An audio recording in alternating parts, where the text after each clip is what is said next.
histórico brevemente. Depois a gente queria que você falasse um pouquinho do seu trabalho, desse que está aqui especial na exposição, né? E o microfone é seu. Bom, bom dia. É muito bacana estar aqui em Suzano. Eu não conhecia a cidade. Ontem na projeção a gente conversando, né? Quando eu morei em São Paulo e estudei fotografia no Senac, eu tive uma relação com Poá e com Mogi das Cruzes, né? E por Suzano eu só passava, porque eu acabei tendo uma vivência em Poá quando eu morei na casa de uma amiga, né? Uma amiga fotógrafa em Poá que se chama Gabriela Brito. Ela me acolheu por alguns meses, enfim. Sou muito grato a ela e à família dela. E no meu TCC eu acabei me interessando muito pela cultura japonesa. E aí eu ia fazer um trabalho sobre o bairro da Liberdade, porém os professores falaram que já tinha muita coisa publicada, muita produção imagética, muito documentário, né, enfim. E eles falaram, busque outras comunidades japonesas no Brasil. E aí eu fui pesquisar e descobri Mogi. E visitei Mogi, me encantei, enfim, fotografei tudo que você imaginar que existe em Mogi, né, o Casarão do Chá, o Akimatsuri, o Parque do Centenário, os vereadores japoneses, a feira que tem ali perto do terminal, que tem alguns agricultores japoneses, né? Fui em escolas que ensinam, né, as duas línguas, enfim. Mas Suzano sempre foi um lugar de passagem. E hoje estar em Suzano é muito bacana, né? Tá podendo vir trocar com vocês um trabalho que eu acho muito potente, né, no sentido de falar de pessoas, porque quando a gente está falando de imagem, a gente está falando de pessoas, né? A gente está falando da nossa vivência e da experiência que a gente teve com outros seres, com outros territórios, enfim, com outras comunidades. Mas, sendo breve, eu acabo me interessando pela fotografia eu acho que na minha adolescência, ali na minha pré-adolescência, sempre cresci vendo minha família fotografando em casa, né? Minha mãe era uma pessoa que fotografava muito as festas de casa, aniversário, jantares, Natal, tudo que você imaginar, ela gostava muito de registrar. E logo, isso ainda era um período analógico, né? E aí eu não podia pegar aquele equipamento, não podia manusear aquele equipamento, porque a câmera fotográfica, na época, era um objeto valiosíssimo no sentido de a imagem ser cara, né? Então, logo, uma criança não pode ficar fazendo foto no filme, porque, né, no pensamento dos meus pais, eu ia queimar as fotos, ou não ia fazer bem as fotos. Então, não podia pegar aquilo e era uma coisa distante. Estava na minha frente, mas era muito distante para mim, só que me atraía muito. E aí, ao longo dos anos, isso foi passando, e lá nós temos uma relação muito próxima com a Bolívia e o Peru, né? A gente está em Porto Velho, para ir para a Bolívia, a gente vai para a cidade de Guajará-Mirim, que é 400 quilômetros, em média 300 e pouco, 400 quilômetros. Atravessa o rio Guaporé e a gente já está na Bolívia.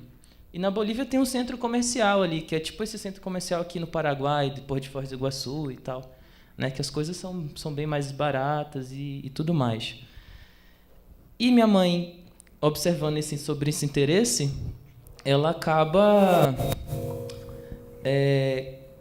comprando uma câmera para mim de surpresa, assim, né? Ela compra uma câmera na Bolívia para mim.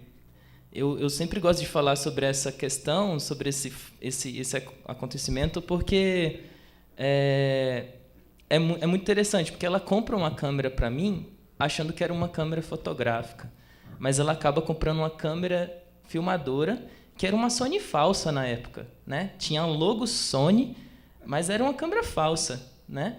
De, sei lá, com cartão de 256 mega, sabe? Mas essa é a minha primeira câmera, e eu tenho ela guardada até hoje, tenho um afeto com ela, né? E eu lembro que eu conseguia fazer fotografias com essa câmera. tinha uma função que registrava imagens, ao invés de filme, né? Mesmo que era uma câmera de punho de filme, de filmar. Enfim, a partir daí, a fotografia começa a me tomar ainda mais, cada vez mais. Isso eu tinha lá meus 15, 16. E quando eu faço 18, me formo na escola, eu peço para os meus pais para me vir para São Paulo estudar fotografia e há uma negação, né? No sentido de por conta de não ter familiares em São Paulo, por conta, né, de condições financeiras, também eu não pude vir. Na época eu estudava e jogava muita bola ou basquete, né? Eram os meus esportes preferidos na escola e falei, puta, não vou ficar sem estudar, né? Eu vou trabalhar, mas não vou ficar sem estudar. O que eu vou fazer então agora na faculdade? E lá a gente não tinha fotografia, a gente tinha cursos curtos, enfim, né? Na época eu já tinha feito alguns cursos curtos com Walter Costa, que é um cara que trabalha também com processo analógico, com Vanky Carmo no Sesc, que é um fotógrafo de Belém muito bom. Já tinha tido relação com Luiz Brito, que é um fotógrafo também que ainda até hoje fotografa em analógico e tem uma pesquisa sobre as queimadas em Rondônia de 20 a 30 anos. Ele fotografa as queimadas, né? Todos os anos, que é um processo que a gente tem lá, né? Muito comum ainda, infelizmente. Depois de uns anos, eu tenho a felicidade de ser convidado pelo Brito, de passar por um processo de laboratório com ele, vivenciar uma revelação de um material dele de 20 anos, que vai acabar sendo vir uma exposição no museu do estado de Rondônia, né? Ocupa um espaço legal. Mas, enfim, eu vou estudar educação física por conta do esporte. E, na época, para mim, aquilo era tudo, né? Porque a fotografia me existia, mas ela ainda era uma coisa eu acho que eu posso dizer de brincadeira, não era sério ainda. Ela existia em mim, mas ela era brincadeira. Mas eu gostava daquela brincadeira de verdade. E, ao longo do processo, do período, eu cheguei a fazer 5 períodos de educação física. E, no 5º período, eu me deparei com uma infelicidade imensa de existência, de relacionamentos. Eu tinha terminado um relacionamento, de relação com a cidade também, né, que era uma relação difícil. A gente tem muitas questões na cidade. Eu gosto de andar de bicicleta e a gente não tem, por exemplo, uma política de arborizamento. Pelo contrário, as pessoas cortam as árvores e a gente não tem ciclofaixas na minha cidade, né? Então, tem toda essa questão. A cidade é feita para os carros, para a individualização do ser, né? E aí eu falei... E nesses 5 períodos, eu acabei me tornando fotógrafo do meu curso, né, de educação física. Então, todos os eventos, todos os jogos, todas as atividades, o Gabriel vai fotografar. Não, chama o Gabriel, que ele vai fotografar para a gente, né? Então, eu naturalmente tinha acabado virando fotógrafo do meu curso. Eu falei, cara, que louco isso, que engraçado. Quer saber? Eu vou para São Paulo. Isso eu estava com 20, quase 21. A questão da internet não era tão forte ainda na época, porque tem muita coisa que você consegue ver estudar, lógico, não é uma faculdade, mas acessar o conhecimento através das redes hoje, né? Você queria vir por uma questão de fazer uma faculdade ou como é que é essa? Aí como que isso começa a se tornar realidade na minha vida? A gente tinha internet, sim, mas eu lembro que ainda era internet de escada. Hoje eu tenho 29 anos. Então, se a gente pensar há 8 anos atrás, com 20, quase 21, né? Obrigado, Gui. A gente tinha... Eu lembro que eu tinha um PC de mesa em casa, internet de escada, e era Orkut, né?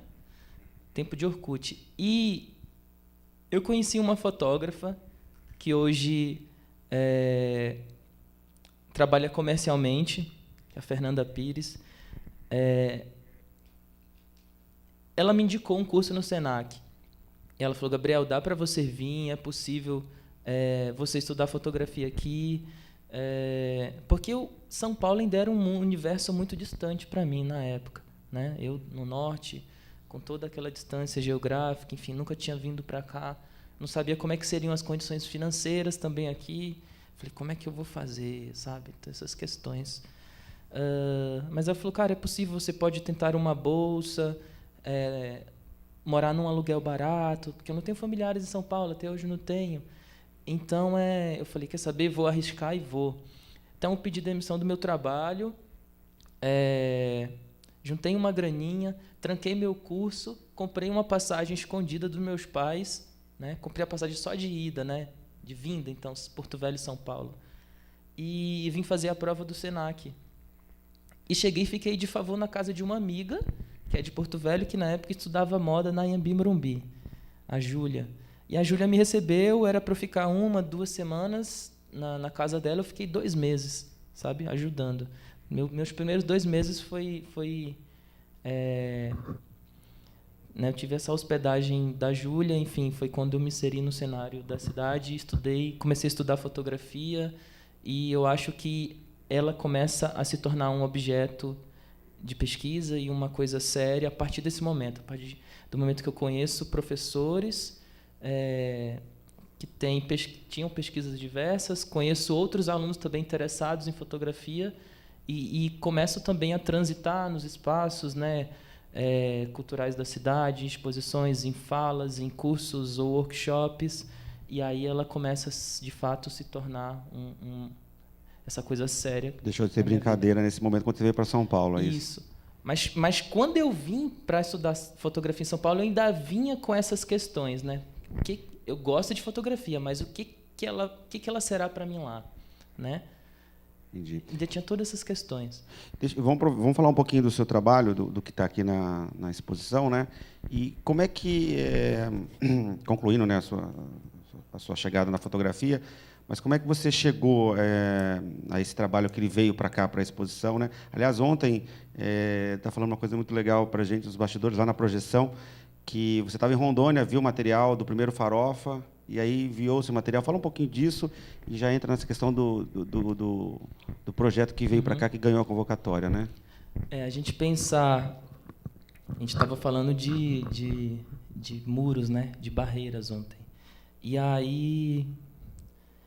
A gente pensar que o Farofa, mesmo numa primeira edição, é um festival... Porque se você trabalha com fotografia hoje, se você pesquisa fotografia hoje no país, e se você se sustenta disso, você vive disso, você está sabendo, você está conectado, você está ambientado no que acontece no país.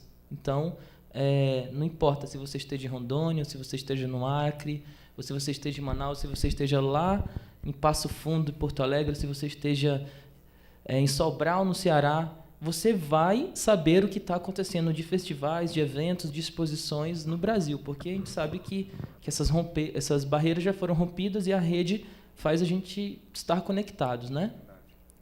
E, a partir disso, de redes sociais, de amigos, de sites que divulgam, o Farofa chega até mim, né?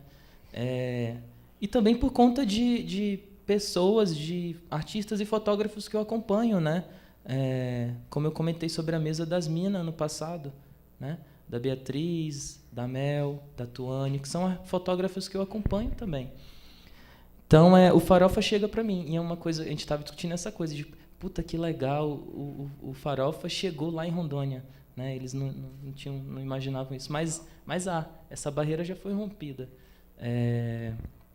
E aí a gente entrando sobre o trabalho, bom, Tempurain Gometire, ele é a união de materiais de 2 trabalhos que eu fiz, né?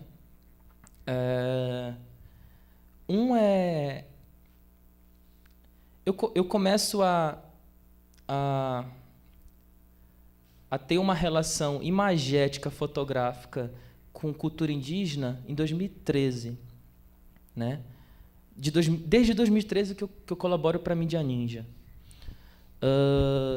E aí, em 2013, nós tivemos um ocorrido no sul do Amazonas, entre os homens brancos e os índios de Arru, Pirahã e Tenharim. que são questões complexas ali do início da Transamazônica, né, e tudo mais. E aí eu fotografo por uns 2 meses esses conflitos, que não são conflitos factuais, eram conflitos de questão de tensão, né, políticos também. O ato ocorreu, mas eu não fotografei isso, né? O ato de os brancos irem nas aldeias, queimarem as casas, né? Assombrarem a galera, né? Atormentarem, chegarem com espingardas e etc. Esse trabalho eu acaba sendo veiculado pela Mídia Ninja e me leva para alguns lugares, né? Esse trabalho me leva para o Festival de la Luz, na Argentina, né, para uma convocatória muito bacana. Depois de um tempo ele sai na Zoom, né, numa matéria que a gente tem trabalhos de fotógrafos da Mídia Ninja falando sobre fotojornalismo, né, fotojornalismo em crise, né.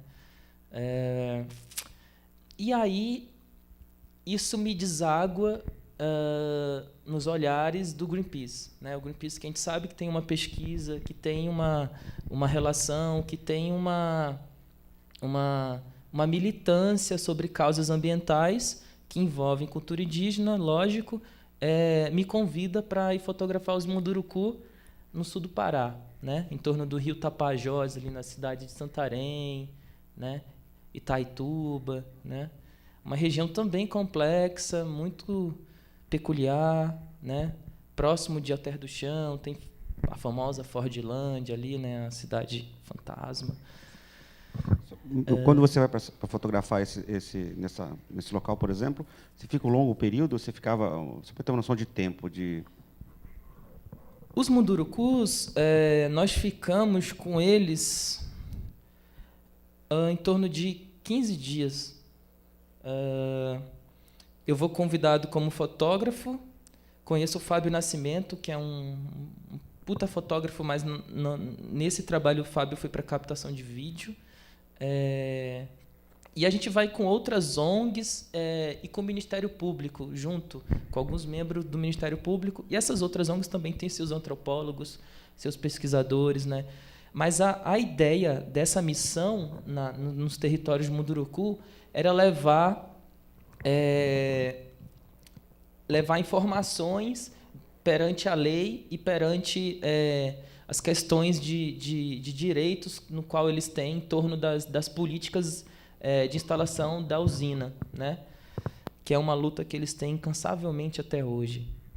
Então, as fotografias dos indígenas, ela sai desse trabalho, né? Eu faço um trabalho para o Greenpeace, que depois acontece, né, o Temporais Nigometirê. As outras fotografias, que são 8 imagens, né, 8 imagens, sendo 4 de indígenas e 4 de sertanejos. Esse outro trabalho dos sertanejos eu faço em 2016. Faço em 2016. É que está passando aqui atrás, né? Indígenas. Esse outro trabalho eu faço em 2016 para uma outra ONG do Rio de Janeiro que se chama Entre Jovens, no qual eles iam fazer missões no sertão pernambucano, numa cidade chamada Manari, uma cidade de 15 mil habitantes e uma cidade que tem também uma questão muito interessante no sentido de ter... se a gente fala sertão, a gente já pensa em água, né? Então, se a gente guardar essa palavra acho que é a chave desse trabalho, né? Ela é o cerne.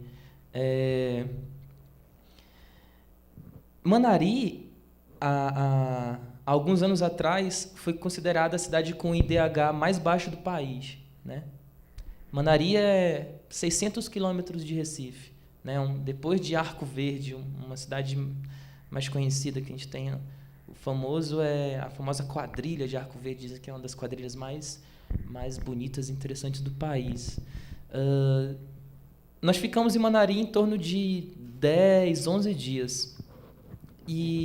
eu fui fotografar para essa ONG missionária do Rio de Janeiro, né? Foi quando esse trabalho também dos retratos acontecem. Sobre essa questão da água, Manari viveu um período de roubo de água. É muito engraçado, porque os políticos compravam as águas, né? Protocolavam, né, os documentos, enfim, os carros-pipa para levar água para o povo, porque o povo sofre muito com a escassez de água. Mas esses carros-pipas, eles sumiam no meio do caminho, né? Eles desapareciam e ninguém sabe para onde iam. Então a galera comprava água, guardava o dinheiro, lavava o dinheiro e depois ainda roubava a água e o povo ficava sem água, né? O povo pobre, né, do sertão, 15 mil habitantes da cidade, sofrendo, né, com sede, não tem água para tomar banho, enfim, uma questão delicada, né, muito engraçado. E aí, depois de reflexões, enfim, a gente que trabalha com imagem, a gente sabe como é que é, né, essa questão de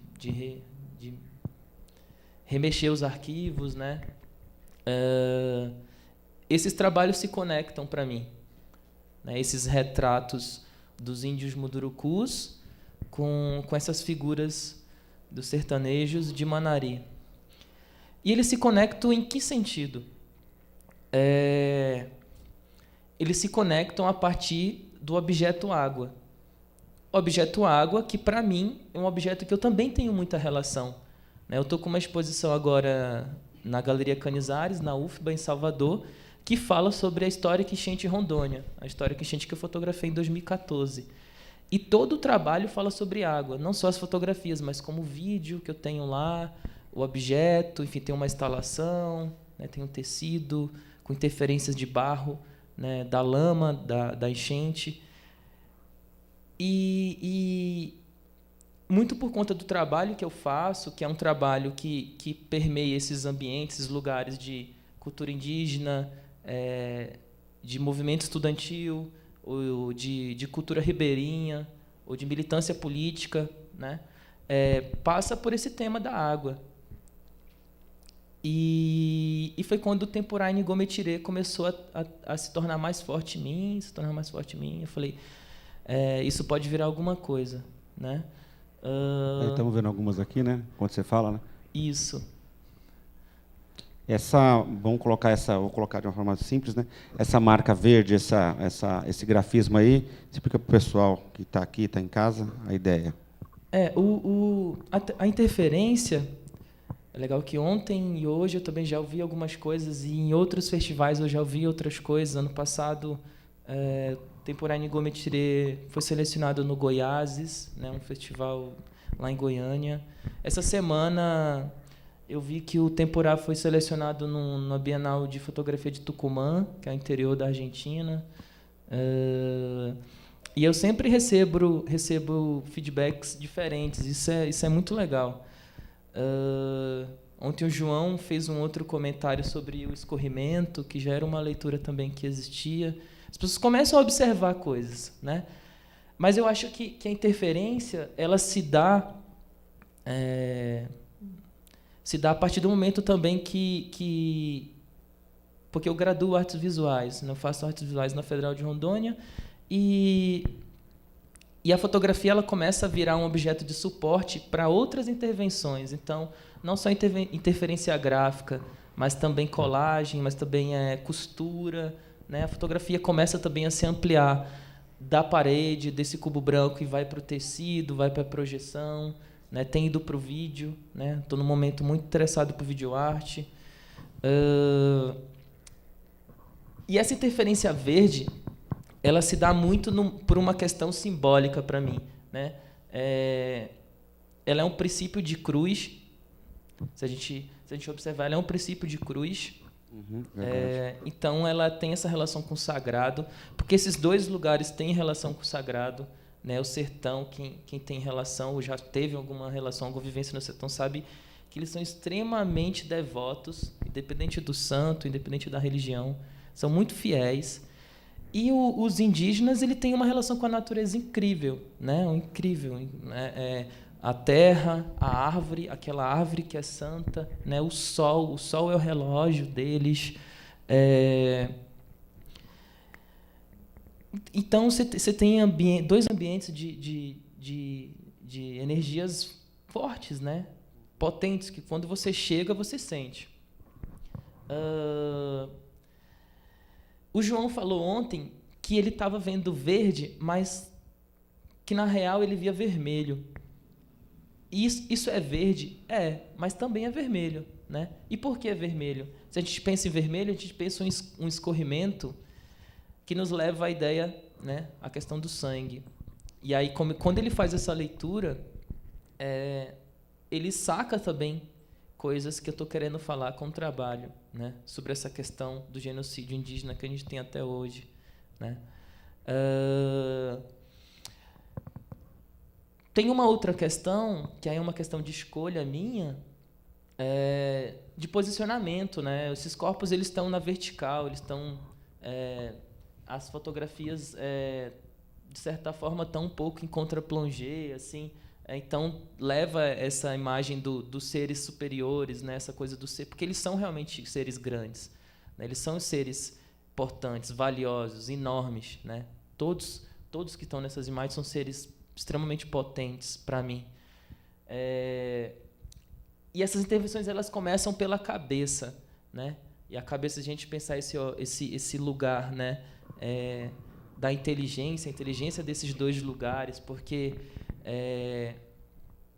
a gente vai numa comunidade indígena, a gente fica deslumbrado com o quão eles são inteligentes, né? A gente vai no sertão, eles conseguem sobreviver um ano inteiro sem chuva, sem água. Como é que consegue? A gente fica um dia sem água, a gente morre, sabe? A gente fica reclamando. E a galera consegue ficar um ano inteiro, sabe? Eu vi histórias de senhores, de pessoas que comem cacto, sabe? Eles não têm o que comer, corta o cacto, coloca com a água do açude, que é uma água suja, panela com lenha, sal, e comem cacto, né? Porque não tem comida e também não tem água limpa. Então, E aí, quando essa cruz parte da cabeça, ela parte desse lugar de pensamento. E aí, por conta dessa vivência, né, também com outras etnias, com outras comunidades indígenas, porque a gente sabe que cada uma tem sua especificidade, eu tive também o prazer de fotografar e conhecer os caiapós, né? E é da linguagem caiapó que vem o título do trabalho. Não é dos mundurucus, né? Mas é porque, para mim, faz todo sentido e tem muito essa relação, ela é potente, né? Temporaine gometire significa água pura que cai sobre a cabeça, né? E essa água pura que cai sobre a cabeça conecta essas duas comunidades, esses dois extremos, que é muito engraçado, né? A gente tem um Brasil tropical, a gente tem um país geograficamente tão extenso, e a gente ter duas realidades tão distantes.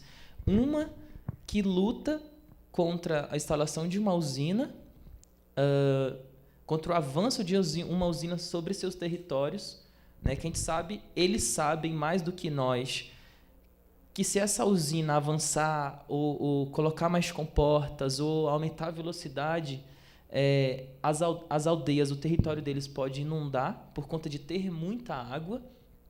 E outra que fica orando, fica o dia inteiro pedindo a Deus para cair água, porque não tem água, né? A caixa d'água deles está vazia, né? Os açudes estão secando, só tem lama.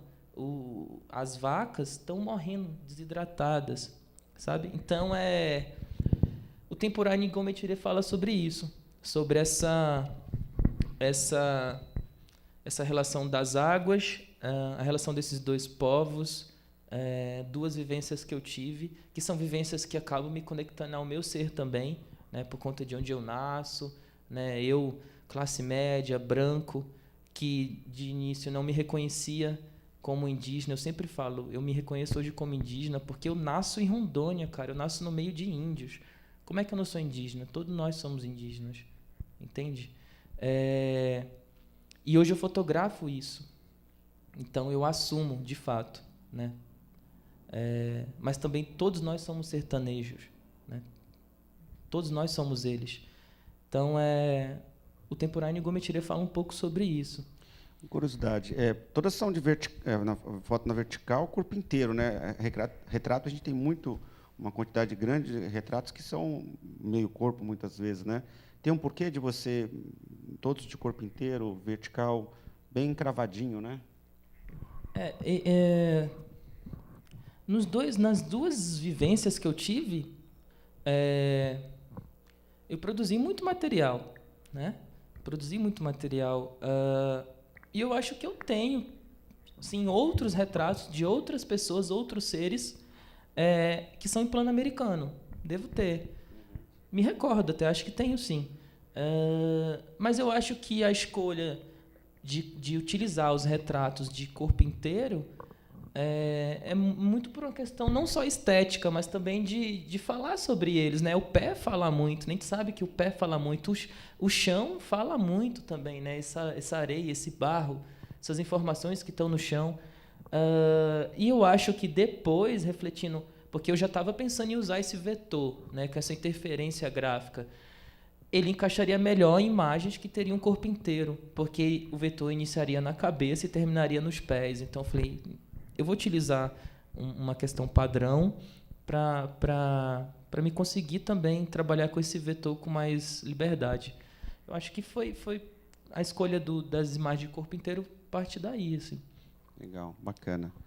Legal, vamos abrir para pergunta, claro, que às vezes a gente tem uma pergunta de fora que dá uma alimentada na gente aqui. Olha lá, o Maurício já está levantando a mão lá.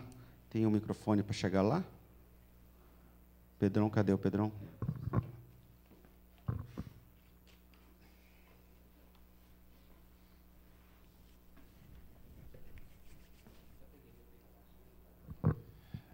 No título, a palavra tempurá quer dizer o quê? Porque você traduziu o título completo, né? Só tempurá quer dizer o quê? Água. Água. Bacana. Porque eu lembrei de uma outra palavra, que é o tempurá japonês, que é o alimento. Que eu conheci em Mogi. Mas que tem uma outra relação. Primeira vez em Mogi, tempurá. Mas é gozado essa coisa das conexões que você está falando de um povo indígena que tem uma relação por conta da água e o seu olhar que conecta isso, né, com um povo do sertão do Nordeste, né? Mas a palavra tempurá, que vem da palavra, eu lembrei dela, que é um alimento japonês, né, que é uma mistura lá de legumes com peixe, mas na verdade a palavra tempurá vem de temporais, que é porque uma parte do Japão sofreu a colonização, recebeu colonização de Portugal. E os portugueses, eles celebravam, um certo período depois da Páscoa, os temporais, que era o período de tempo que você não se alimenta de carne por conta da Páscoa, essa coisa toda. Esses temporais, então, eles, obviamente, não comendo carne, vão comer vegetais com peixe. E os japoneses adotam essa prática e transformam esse alimento no tempurá que nós comemos hoje aqui no Brasil e, obviamente, no Japão também. Então, a palavra tempurá tem a ver com tempo. Que legal. O tempurá do alimento japonês se escreve dessa mesma forma? Tempo, acho que é com U, né? Quer dizer, nós estamos falando em português, no alfabeto latino, né? Então, eu não sei exatamente no kanji, que é a forma com que os japoneses escrevem as palavras não japonesas, eu não sei, mas nós lemos com U, né? Tempura, né? E o acento é no A, não, porque está tempura, né? Tempura. Você colocou tempura. Bom, eu não sei como se escreve nenhuma palavra nem outra da forma correta, mas eu achei interessante como a palavra tempo, né, se encaixou na proposta que você estava falando, né? E tempura, o tempo, né, tem a outra palavra que é têmpora, que é essa parte da cabeça, que também vem do latim, porque a passagem do tempo, você vê, os cabelos brancos começam a aparecer por aqui. Então, a passagem do tempo, né, o envelhecimento, você vê nas têmporas brancas. E daí você fala em têmpora, como a passagem do tempo. Né? Então, tem várias conexões com essa palavra. Então, né? Eu acho que é o inverso. Têmpora é a cabeça na tradução. Né? Inigo metire, que é água pura que cai. Né? Então, é água pura que cai sobre a cabeça. Falado em Kayapó é o inverso, e lido em português. Né? Então, têmpora é cabeça, exatamente. Então, mas aí como é que se chama isso? A coincidência, porque são duas línguas totalmente distintas, é absolutamente incrível, né? Cabeça e têmpora, né? Que são dois alfabetos, duas línguas completamente distintas que usam uma mesma palavra para representar a parte semelhante do corpo, né? Muito interessante isso, muito bacana. Parabéns pela exposição e pelo trabalho. Eu também tenho uma. Quanto tempo você ficou trabalhando ou registrando essas imagens com eles? Você diz a vivência Isso. ou essas imagens dessa série só? Não, a vivência. A vivência, Mundurucus é 14 dias, 15, por aí. Somando as viagens, né? Porque se a gente conta, acho que a viagem já tá imerso, né? A gente já está conversando sobre. E os sertanejos de Manari, 10 dias, 10, 11 dias. Deve ter aprendido muito com eles, com certeza. Ah, muito. 14 dias comendo farinha e peixe e fruta fresquinha. É sempre incrível. Sim. Obrigada. Imagina.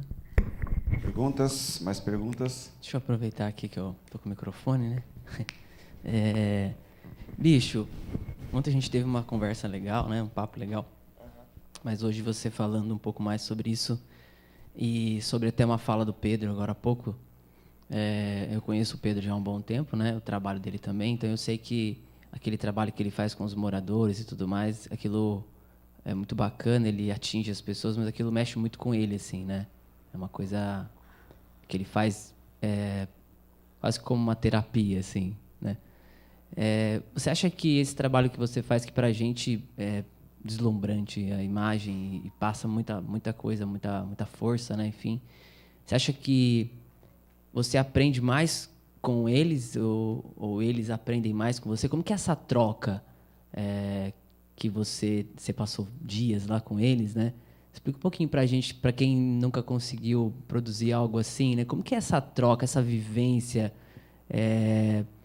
Você se planeja ou as coisas vão acontecendo? Como é que é isso, cara? Esse processo todo, assim, isso é muito bacana, assim, para quem gosta de fotografia, né? Porque fotografia não é só o clique, né? O clique, a imagem depois concebida, eu acho que para mim é só uma cereja no bolo, até usando uma coisa que o Magno costuma falar muito, né? Acho que é só o fim, né? É até o 8,80 do nosso amigo Castelano de ontem. Como é que é esse processo todo, cara? O mais interessante na fotografia é o processo, né? A imagem, ela nos dá a oportunidade, nos torna oportuno de estar aqui, né? Falando desses seres, dessas pessoas, que somos nós também. Mas eu não ensino nada. Qualquer lugar que eu vou, eu aprendo. Eu estou aqui, estou aprendendo, né? E quando eu estou com essas pessoas, eu aprendo muito mais, né? Por isso que a moça comenta e comenta sorrindo, né? Porque ela já entende que é incrível estar com eles, né? Que é maravilhoso vivenciar o território deles, né? A energia deles, estar imerso ali. Com sertanejos é a mesma coisa, né? Ganhar uma fatia de uma melancia fresquinha plantada no sertão e comer uma melancia doce é maravilhoso, sabe? Eu acho que em todo lugar que eu vou e eu fotografo, é sempre um processo de aprendizagem para mim, né? Os meninos estavam perguntando para mim antes de começar sobre como que é a minha abordagem, acho que é um pouco também dessa tua pergunta, né? Se falando de retratos, porque eu tenho uma linha muito de tentar ser invisível, de me esconder quanto mais. Acho que é muito comum para nós fotógrafos isso, né? Quanto mais a gente ficar invisível, mais a gente consegue as melhores fotos. Mas é porque é diferente. Cultura indígena se fotografa de uma forma. Sertanejos é outra relação, né? Os índios, por incrível que pareça, eles já sabem o que é uma câmera. E eles têm uma compreensão de direito de imagem enorme. Enorme, absurdo. Né? Porque eles são extremamente politizados já. O sertanejo tinha criança que nunca viu um equipamento desse, então pensava que eu estava com uma arma. Isso é uma arma. Né? Mas eles pensavam que era um objeto que eu ia machucar eles. Né? O que é isso? Né? Eles olhando para mim com aquele olho grande, assustado. Quem é esse cara? Quem é essa pessoa que está mirando o negócio para mim? Porque eles talvez nunca tinham visto uma câmera fotográfica. Né? E eu tinha que, então, manter uma outra relação com eles. Né? Como o rapaz comenta ali, seu nome? O Mauro, como o Mauro comentou também na roda ali, pelas pessoas mais velhas nós somos convidados para entrar em casa, mas pelas crianças há um estranhamento enorme, né? Há um estranhamento enorme porque elas não têm relação com a fotografia. Ou quando já conhecem o equipamento fotográfico, veem uma câmera como um objeto muito distante ainda, como eu via quando eu era criança e via minha mãe fotografando em casa. Então, a relação que eu tenho que construir, ou tive que construir com os sertanejos, era de uma forma muito de cativar, sabe? Eu tinha primeiro cativar eles. Com as crianças, eu tinha que brincar com as crianças. Eu tenho uma política muito de apresentar o objeto, né? Então, fico com a câmera no ombro e ela está desligada e eu vou trocando ideia, conversando, né? Me relacionando. Só depois que eu vejo que a pessoa está confortável, eu começo a fotografar. Se eu sentir que eu preciso mesmo, por eu conta de não ter uma resposta pelos olhares ou pelos gestos, aí eu peço. Aí se a pessoa dá um sinal, ok, aí beleza. Com os índios é muito uma coisa visual. Os índios é visual. É muito visual. Você sabe. Tem cacique que não. Tem cacique que sim. Tem guerreiro que não, tem guerreiro que sim. Guerreiro, quando eu digo guerreiro, porque os mundurucus têm ainda, eles são extremamente auto-organizados, né? Então, tem ainda os GT de guerreiros, tanto homens quanto de mulheres, né? Tem o GT de buscar o alimento, tanto homens quanto de mulheres. Há uma hierarquia, claro. Tem a dinâmica da cozinha, né? Hoje é um grupo de pessoas que vai fazer a comida. Amanhã é outro grupo de pessoas, né? Eles são muito organizados. Hoje quem faz a limpeza é tal grupo, sabe? E eu ficava transitando entre esses grupos, essas pessoas, pegando carona na canoa, indo para a cozinha, fotografar o pessoal na cozinha, ficando andando entre as casas, às vezes batia em porta de casa e pedia para entrar, fazer umas fotos internas, aquela luz que entra pela janela. Claro que tinha os rituais deles, que aí nos rituais tem uma coisa de compreender também aquela etnia. Porque para uma etnia, um tipo de ritual específico pode ser fotografado. Para outra etnia, fotografar seria uma violação já. Então, você tem que compreender cada território que você está, né? Os mundurucus eram tranquilos, muito tranquilos. Não tive nenhuma negação, assim, nenhuma situação de não poder fotografar, sabe? Mas a relação com os índios munduruku, né, especificamente desse trabalho, era muito visual, de olhar, conversar, se ambientar. E quando eu via um pouquinho de sorriso, quando eu via um olhar brilhando, eu, estou de boa, posso fotografar, então. E assim eu construí. É claro que foi tranquilo porque eu tinha 14 dias, né? Eu tive 14 dias. Agora, como é que a gente se comporta se a gente tem 24 horas só? Aí é outra forma, outra relação, tem que pensar uma outra maneira. Tudo muda, né? Tudo muda. A profundidade muda, né? É. Um dia fica uma coisa bem mais superficial do que E aí eu tinha também uma liberdade de fotografar, né? Não tinha uma pauta específica do Greenpeace. Ele falou, cara, você vai com a gente, você vai ter 14 dias para fotografar a cultura deles e nos trazer esse material, né? Então, né, como a fala dos meninos aqui de ontem, de hoje também, que tem uma pauta fechada, que algo já a pessoa já me impõe o que eu tenho que fazer e eu tenho 2, 3 ou 4 horas para fazer. É pouquíssimo tempo, né? Então, a pessoa tem que correr. Lá eu não tinha que correr, era muito tranquilo. E isso é muito bom. Sinceramente, para fotografar, é uma dinâmica que eu acho muito, muito, muito boa, assim, sabe? Porque eu consigo me relacionar bem com aquelas pessoas, né? De um curso que a gente pôde fazer pela National, e aí o nosso professor falou o seguinte, que é bem interessante. Ele vai, fica 10, 15 dias, aí depois ele espera, sei lá, 6 meses, ele vai de novo, sei lá, um período maior. Então, ele consegue, para ter uma matéria com profundidade legal, ele, sei lá, tenta ir... Tem pessoas que ficam 10 anos fotografando mesmo, né? Mas períodos pausados. Vai um período, depois volta em outro momento... Mais ou menos o que o Pedro fez, né? O Pedro, no momento, depois, um outro momento. Isso vai alongando, vai enriquecendo o material, né? Sim. Mas é isso. Vamos. Pergunta lá. Deixa eu só completar uma coisa. Tranquilo. Em um momento você falou que os sertanejos, né, as crianças, né, viam ali a câmera, até mesmo os índios, as crianças também, viam a câmera e era uma coisa como se você estivesse vendo a câmera na época quando você era criança, dos seus pais e tal. Meus 5 ou 6 anos que eu vivo da fotografia, né, que eu vivo da fotografia, enfim, que eu estudo e tudo mais, eu ouvi em algum momento que todo retrato é um autorretrato. Enfim, você se vê nas suas fotografias, nos seus retratos, no seu trabalho? Pô, muito.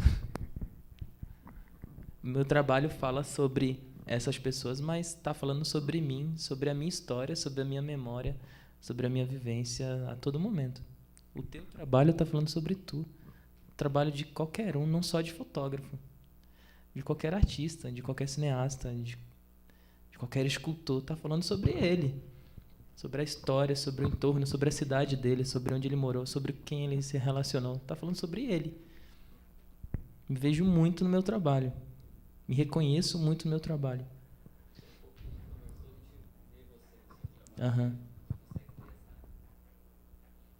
Massa. Vocês estavam falando de tempo, né, de trabalho e tal. Queria fazer só um comentário e uma pergunta. Sebastião Salgado, em Gênesis, né, que é o penúltimo livro dele, ele demorou 10 anos para fazer o trabalho dele, né? E que tem muito essa questão de pesquisa, tudo que você falou. Tem muita pesquisa, né? Tem muito. Você foi no berço, pesquisou, foi atrás dos seus sertanejos, tudo. Então, acho que é interessante também essa entrega e esse tempo, né? Às vezes de amadurecimento, de você ir fazendo e tudo. E a segunda questão é se você retornou lá e se eles viram essas imagens com essa intervenção, se você chegou a ter novamente esse contato com eles, tal, se você chegou a apresentar esse projeto para eles, se eles sabem da existência desse projeto, como se você voltou a conversar com eles lá.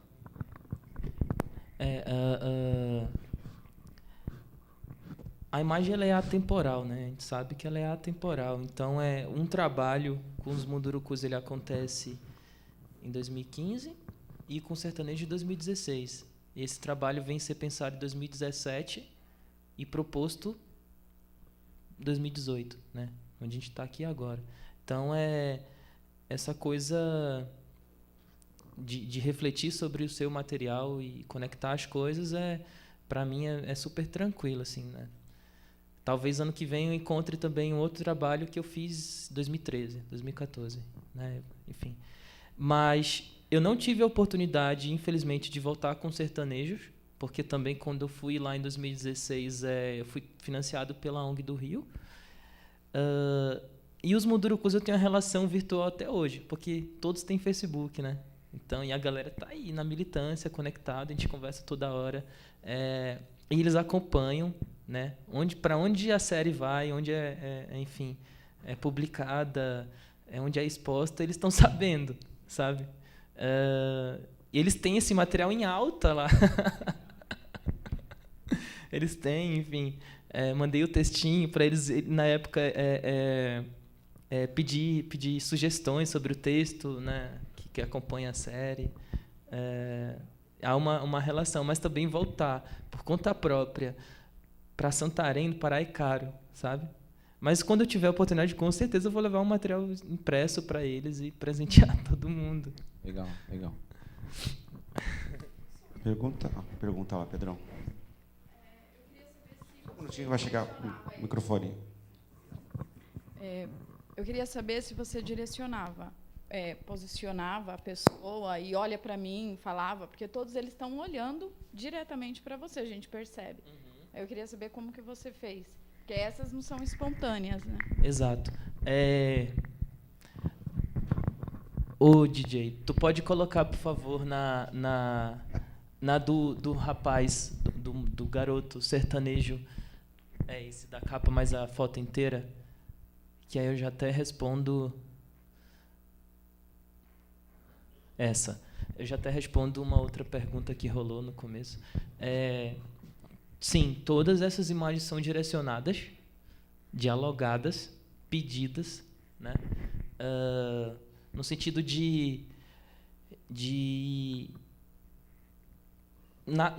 com toda a naturalidade possível, principalmente com os índios, porque com os índios tem que ser natural, né? Não é uma coisa que eu faço com certa frequência. Eu acho que é o único trabalho que eu tenho de retrato até. Dos trabalhos que eu tenho, se você entrar no meu site, você vai ver algumas coisas. O único trabalho de retrato que eu tenho é esse, de corpo inteiro. Eles olhando para mim, eles olhando para a gente, né? Eles estão olhando para a gente aqui. Eles estão encarando a gente. Exato. Exato. Todos nós. Eles nos colocam na cadeira, assim, né? Mas sim, eu pedi a foto deles, pedi para eles olharem para mim. Eu falei, vou fazer um retrato seu de corpo inteiro, tá? Mas na época também, por conta de ter um material vasto, né? Quando a gente recebe uma missão de fotografar uma comunidade, a gente tenta fazer de tudo. Então, eu queria fazer retrato de corpo inteiro, eu queria fazer retrato em Pan-Americano, eu queria fazer foto aberta, eu queria fazer foto deles pescando, eu queria fazer foto deles cozinhando, eu queria fazer foto das crianças brincando. Eu precisava fazer foto de todas as situações do cotidiano deles possíveis. Só que na época, quando eu faço esses retratos, eu não imagino que depois de alguns anos ia desaguar nessa série, né? Que hoje está aqui, participando do Farofa. Mas, sim, todas as 8 imagens, como as outras que eu fiz, tem outros retratos, mas não entraram na série, de outros índios e também de outras pessoas do sertão. Não entraram na série, pedi de todas. Legal. Mais perguntas aí? Vamos lá, caminhando para a última.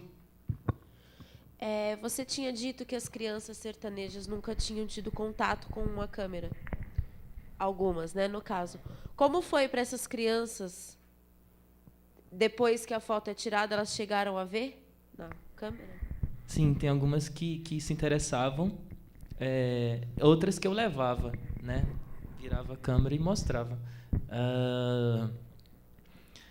Mas, cara, é muito louco, porque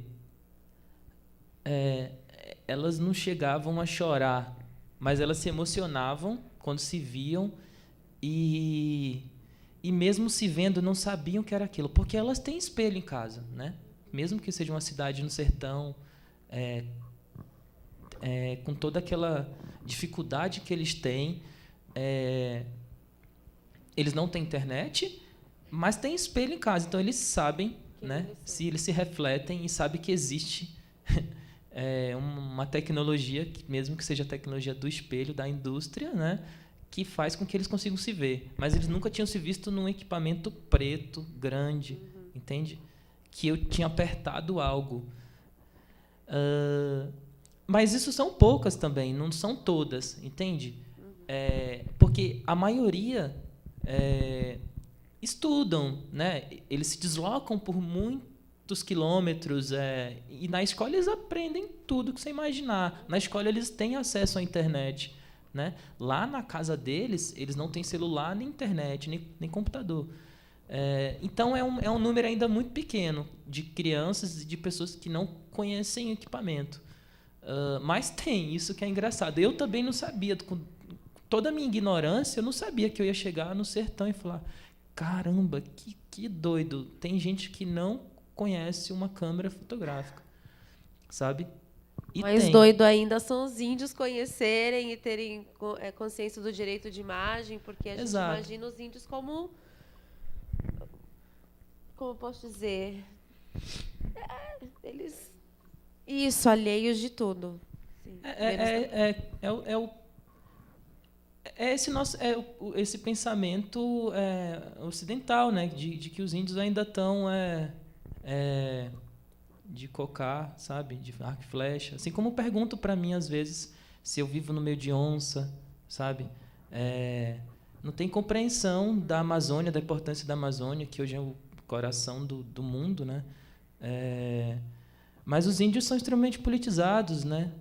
Os índios são seres humanos, estão imersos já, e eles precisam se apropriar de fato da tecnologia para defender seus territórios, para denunciar, né? A gente tem cineastas indígenas que produzem dentro dos seus territórios, longas até, e isso é muito comum até. A gente poderia ampliar uma discussão para esse caminho, para esse lugar, tecnologia, interferência, né, homem branco, né, que eles chamam de pariuate. Nós somos pariuate para eles, homens brancos. Mas a gente estender muito também. Só que é um pensamento, acho que por isso que eu digo, reforço ainda, é muito importante a gente vivenciar e emergir e estar lá, porque a experiência é incrível. Obrigada. Imagina. Legal. Bom, nosso tempo está estourado já, né, Pedrão? Queria agradecer imensamente você ter vindo. A gente até comentou, né? Putz, será que o bicho vai vir, né? Acabou dando certo de você estar aqui com a gente. Então, para a gente foi um prazer enorme, lá direto de Rondônia, poder falar da sua experiência, do seu trabalho. Ainda mais fiquei muito feliz de saber, né, que foi pensado, acabou no primeiro Farofa. Por isso dá um orgulho enorme para nós, né? Então, sinal que estamos no caminho certo. A gente está bem no início ainda de um projeto, mas é muito bom. Muito obrigado, viu? E eu queria chamar o Pedro e o Guilherme aqui para a gente... Valeu. Obrigado, Quer falar mais alguma Magno. coisa, fechar? Obrigado ao Gui, ao Pedro, a toda a galera do Farofa. É muito, muito bacana estar aqui, a vocês que se dispuseram e estar aqui falando sobre fotografia nesse dia importante para a gente, né? Quando o governo francês compra da Guerre, né, a patente, lá em 1839, né? Sendo que vocês comentaram ainda agora, né? A gente tinha Talbot também, já fazendo experimentos. A gente tinha, claro, o Hércules aqui. Depois Boris Kossai vai pesquisar o Hércules, enfim. São nomes que é bom citar também, figuras importantes, mas a gente tem aí quase 200 anos de história já discutindo isso, enfim, se encantando por isso, e vivendo, respirando e produzindo e mergulhando e se afogando nisso.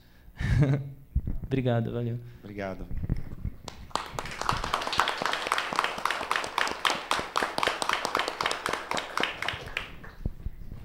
E é isso, mas a gente avançou em coisas, em outras a gente precisa avançar. Acho que é sempre um processo, aliás, como você muito bem falou, o mais interessante é o processo, né? Então, essa experiência, essa troca, né? Como o Pedro, esse termo troca é muito legal, e é isso que a gente espera mesmo, né?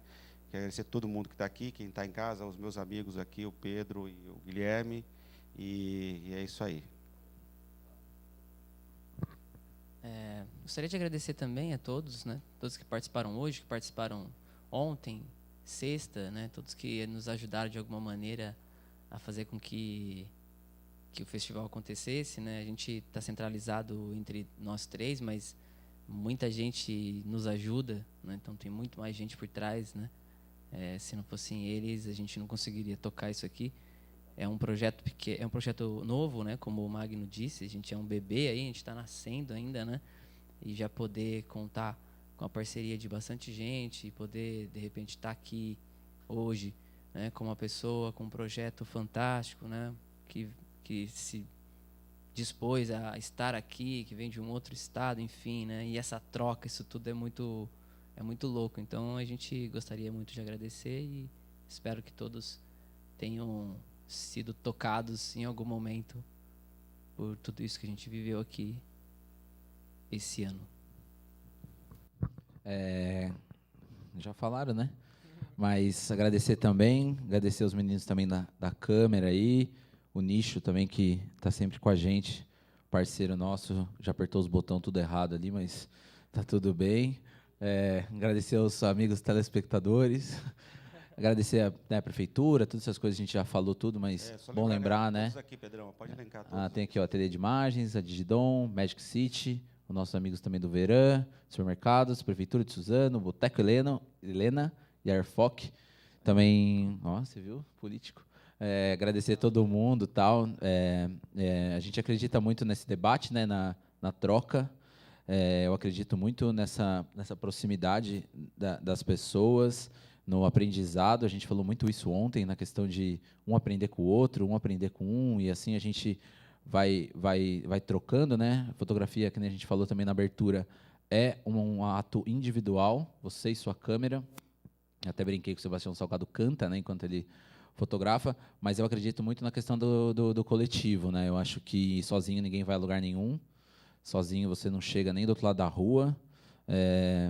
Eu acho que é isso, fotografar, discutir, e hoje é o dia, né, da fotografia, nada melhor do que a gente encerrar.